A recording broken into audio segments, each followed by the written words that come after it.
Hello everyone, this is Sheldon again. Welcome back to iOS tutorials. Today let's make a stopwatch, so let's get started. First, let us build a single view application and name it stopwatch demo.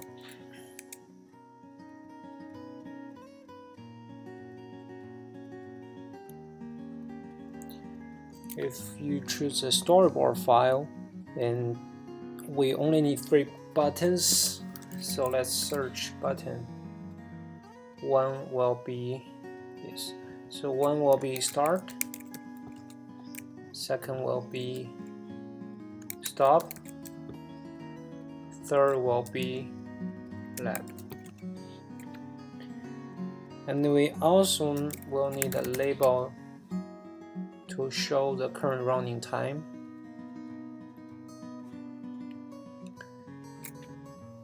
And I think it's better to add some auto layout there. And also, let's drag table view there. So we can put our all the times for the lab here in this table view. Okay, so now let's do some auto layout setting. 50 from top, 50 from left, 50 from right, and height to be 30. Let's update it. And here we want, let's do the same, 50 from top. Now we do 50 from left. Let's make width and height equal to, let's say, 40.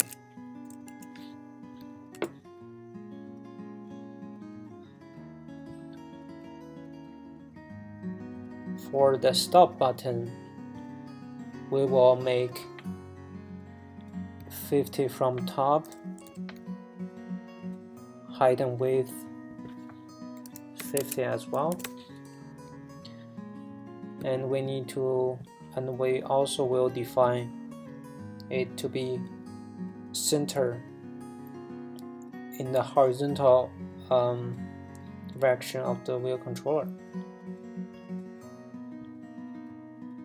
Yep, seems we should set the height and width to be 40. So just double click the constraint here, you can make it to be 40. So for this final lab button,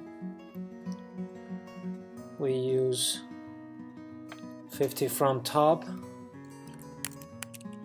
50 from right, width and height to be 40.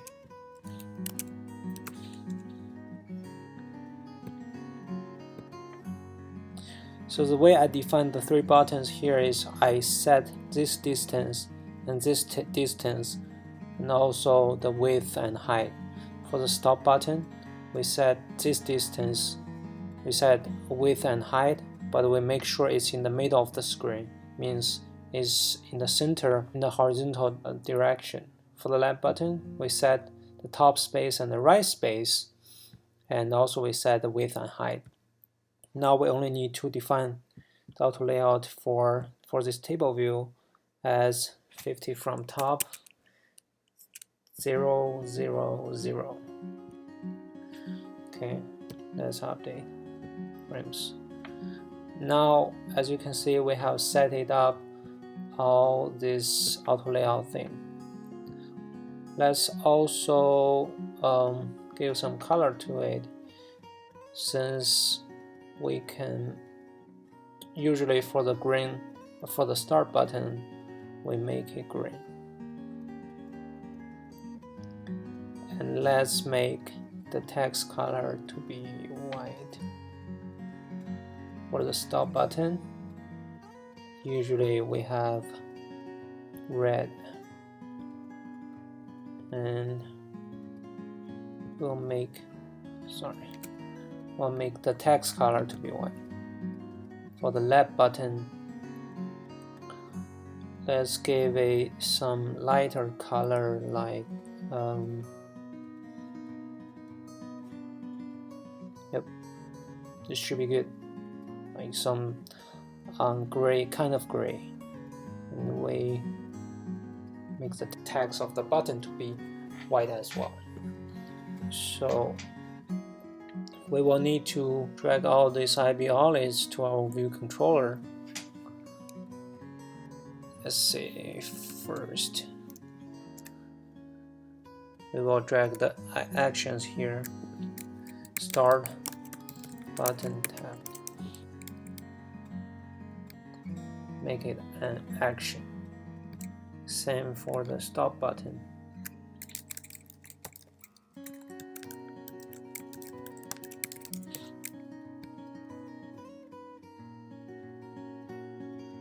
And finally we make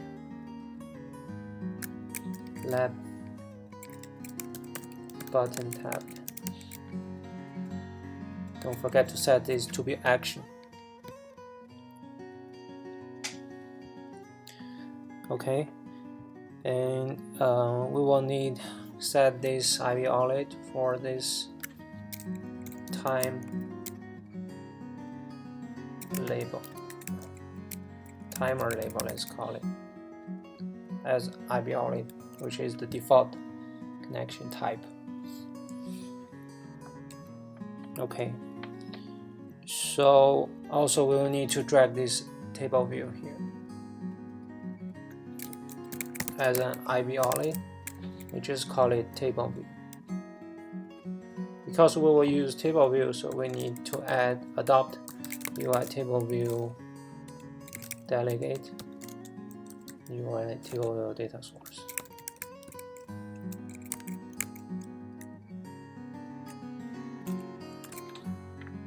And don't forget to drag, right-click the table view and drag this data source to our view controller as well as the delegate. So after you adopt the delegate and data source here, there will be an arrow. It will remind you that you need to add some required method for this UI table view data source, which the first one will be table view cell for row at index path. Second one will be table view number of rows in section. These two methods are required. So once you have finished implemented the method here, even if you didn't return anything yet, that arrow will be disappear. So now we need to define our cell. Let's simply drag table view cell here, and we can make it, let's close here and show the left side. So you choose table view cell, you make the type to be basic. That's all we need. We only need one title here to show in the lab time, I think. That will be enough. And you're gonna need to add one more thing here for the cell, which is the identifier. Let's call it lab record cell. Okay. And now, if we get back to this screen here, yeah, now let's work on this function. So for this cell for row at index path, we need to return a cell for this function. So let's define a cell for the row.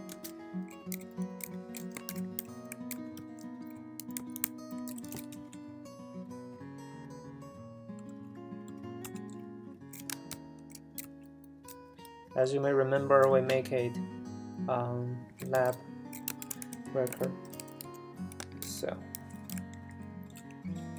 I mean, it's safer to just copy and paste what you have typed here. Otherwise, it may give you exceptions. So we will update our cell.text label.text, means this line 38 will update the text for the title here. Let's make a test for now, and we can return the cell now. For here, let's simply return only one row.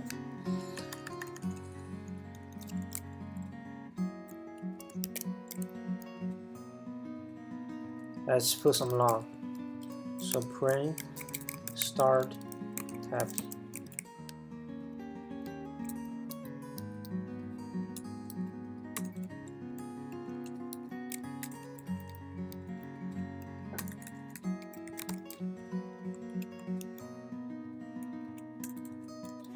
Okay, we made 3 logs for each button here. When you tap the button, it should show start tapped. If you tap the stop button here, it will show stop tapped. If you tap lab button here, it will show lab tapped. And we will have only one row for this cell here, and in this simple row, it will show test here. And for this label, we didn't do anything, so it will just show label. Let's run our project for the very first time using whatever simulator you want, because we have set up the auto layout, means it will work perfectly on every screen. Okay, as you can see, the layout of our view controller is pretty nice and pretty decent. Colors are nice, and even we're showing this table here for the record. And if you tap start, it will show start tab. If you tap stop, it will show stop tab, as well as lab tab. Okay, so let's put some logic there and stop simulator for now.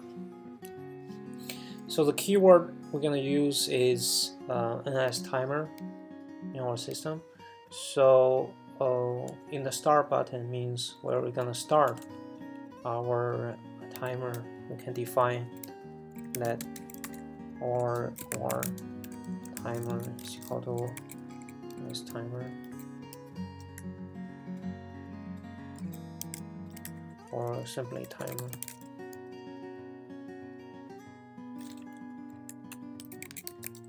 Schedule timer, this one. Actually, let's simply do it in full screen. So let's say we're gonna make our timer to be as accurate as 0.001 second, and we make our target to be self, means we're gonna invoke a method in current class, and we can define one function called update timer, or update timer. Okay, so we will invoke our timer here. We will use self.update timer, and we are not parsing any user info, but we do want it to be repeated. Okay, seems we only need this thing to be. Okay, so every 0.001 second, this timer here will invoke this update timer function for one time. Means you are repeating 1,000 times in every second to invoke this method. Let's see, let's set up total second, let's call it, and we're making it to be float. Total second is equal to total second plus 0.001. And now we're adding this timer up. Actually, let's make this timer to be global value.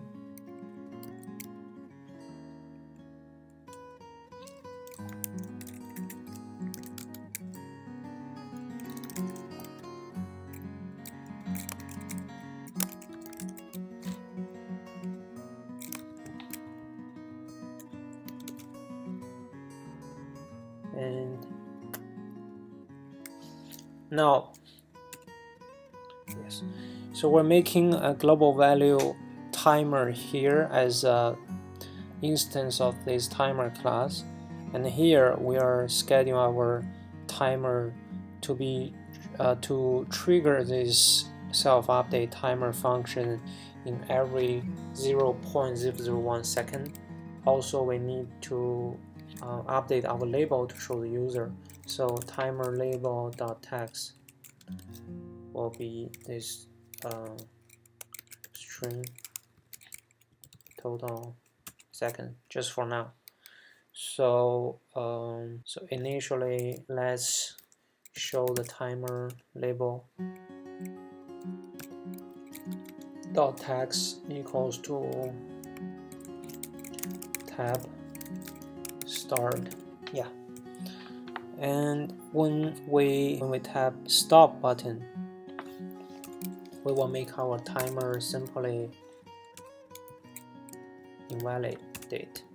Means the timer now will not invoke any function here anymore. Okay, and let's run our function. Okay.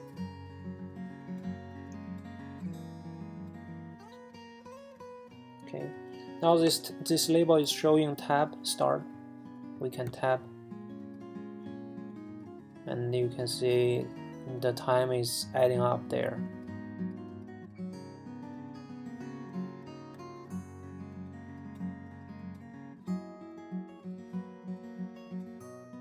It's not perfectly showing because sometimes it's add 00.1, but there is some offset because of our Xcode or internal issue.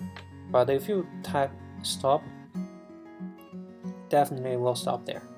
So let's try this one now. We only add 0.01 second.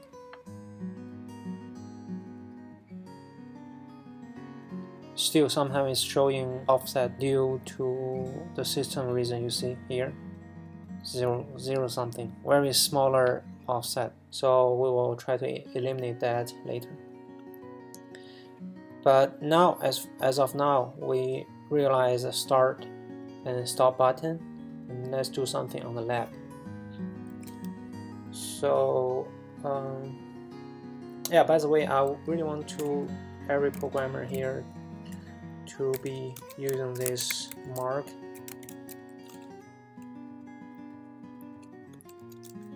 Let's see, if you add this mark here, there will be a straight line, and you can put some description here. Let's say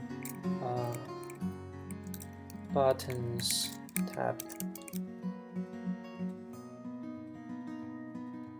Now you can see there's mark for this buttons tabbed. And if you also here, we can put table view methods, and here we see update timer.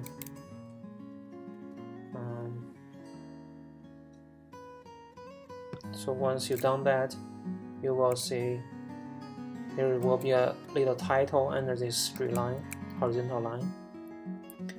Let's see if the file is very big and you will have 1,000 lines. Next time, if you want to find buttons tab, you can just find this section. It will automatically navigate you here. So now we need to implement our method for this left button tab. Okay, so once you hit this left button, we will add one record to this table view, and we will update the text on each line. So definitely we will need an array.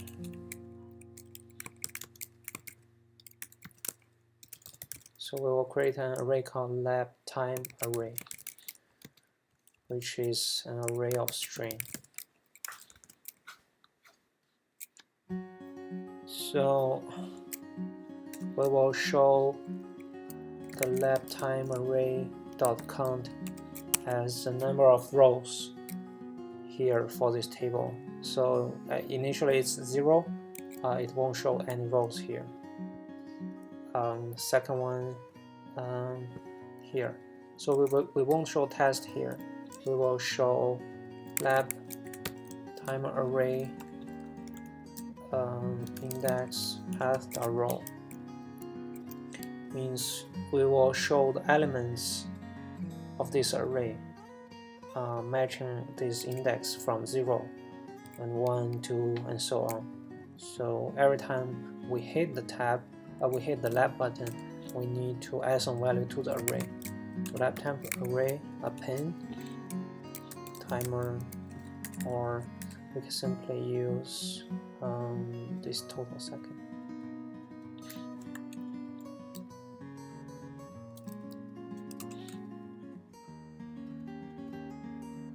As a string.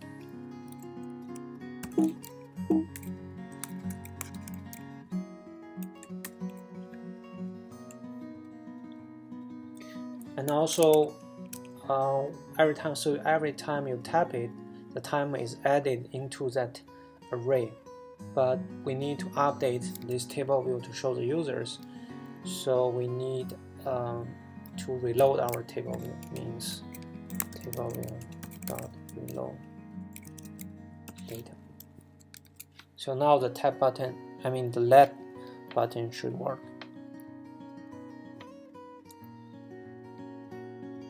So initially nothing is shown here for the time. If you tap start, the lab,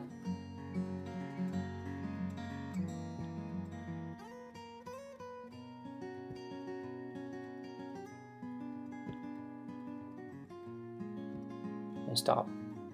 Okay. So this means the basic function of start, stop, and lab is finished. One thing I do want to finish time thing because of the system. One way to do it is because there will be this noise after the exactly digit we want. So for example, we can make it, because we are making it accurate as 0.01. So every time we're adding this thing up by 0.01, so we can make let's say total set multi 100, something called this, and we make it integer and equals to second times this, and of course it's not matching, so we need to make int here as the final result is an int. Means we are multiplying 100 to make this number bigger, and now we only need to get back the value we want by divided total set multi 100 by 100. Because it's a float, this multi value is a integer value, so we need to make it float first, and then back to 100. Okay, it's a bad idea to directly manipulate this value, so let's make a new one, or simply copy and paste this guy here.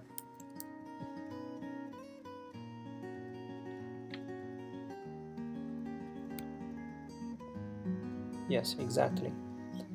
it always take the .01 digit, and we eliminate the system error. Means that's not from us, it's from the system.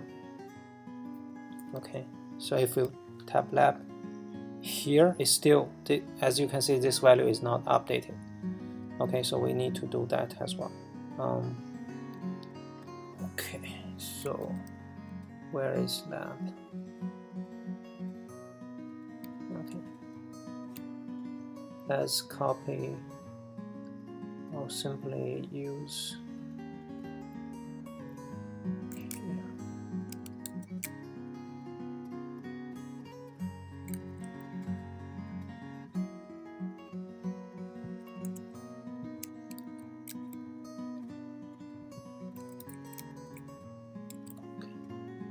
Let's run again.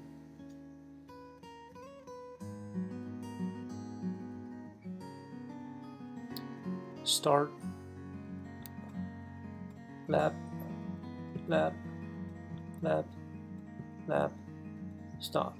Okay. Yes, I think it's good for now. The only thing left is we need to get the minute and also the hours. So usually we only show in seconds, but actually we need to show the minute and also as well as hours. So let's do it now. Finally, our timer label should not be this. Let's say we have a minute and also an hours digit. So the minute is quite easy. It's just the total second divided by 60, and we will get a float value here. So let's make an integer actually. For the hour, it's just the total second. It's just the integer of the minute divided by 60. It looks like it won't take this way, so let's do it in another way in Swift. In Swift, we can simply do this.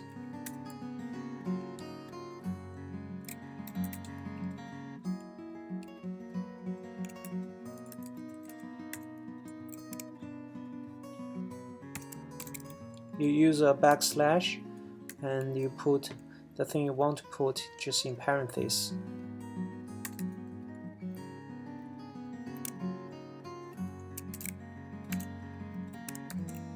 That's why people love, Swift. If this is in Objective-C, you need more time to configure this. But anyways, we are getting this value. Similarly, we need to do it here as well. So let's, instead of the total second, we just append the timer label dot text. So it means we're doing all calculations here to get this final timer label dot text, and we will just simply appending this value into our array. Okay, start. It will show 0 hours, 0 minute, and some seconds. And because we are making it in the middle of the label, the timer here is kind of shaking, which is not wanted as well. But for now, let's try our lab. Just exactly what we wanted. So let's stop for now. And now we need to do one more step, which is if it's 0 for the minute and hour, we will append and prefix 0 in front of it. So let's see. Let's define actually a minute string, min string. So min string, we will check if min equal to 0. We will make it 0, 0. Otherwise, we will make simply 0. This is the ternary, means if this condition is true, we will return 0, 0 to it. else we will return 0 to it. Actually, else we will simply return yeah, this is the correct one. For the hour, we do the similar thing. If the hour is equal to 0, we make it 0, 0. Otherwise, we will simply take hour as well. So here we will take our string. Sorry, let's call it our string. Minute string.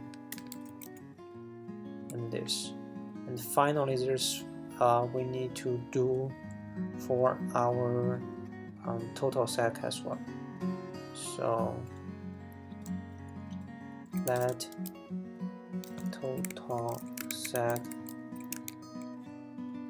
string is equal to if total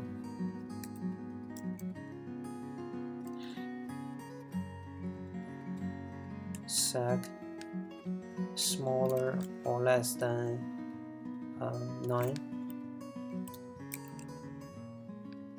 we make it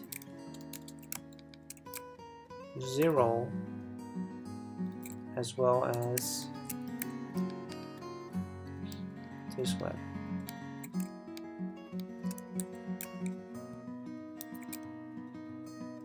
Otherwise, we just keep it as a string.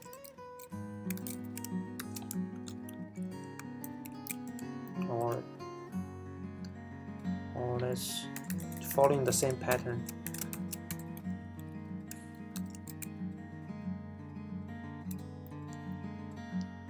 Okay, so now we are returning. You can simply call it sec string to make it consistent. So now we finish formatting for all these 6 digits. But one last thing is this number is shaking because the width of the digits are different. Right? For 0 and 1, the width apparently are not equal. So we need to use a different way to do these settings. Means we can simply using right alignment. I mean, it's not going to be in the middle, but we can make this value bigger, let's say 200 maybe, or 150. You can play around with this number, it won't be an issue. Or simply just keep it 50, means it will be, the time will be here, it's not going to be in the middle. But in this case, the number will not shake like it was.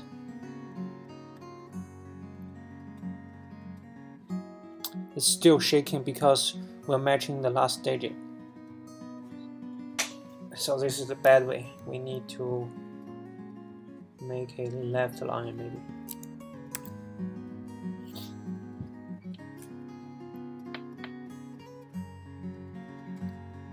Yes, now it's not shaking. Okay, so this finished our tutorial. I hope you like this. Please like or subscribe to our channel. I will see you soon in next tutorial. Bye.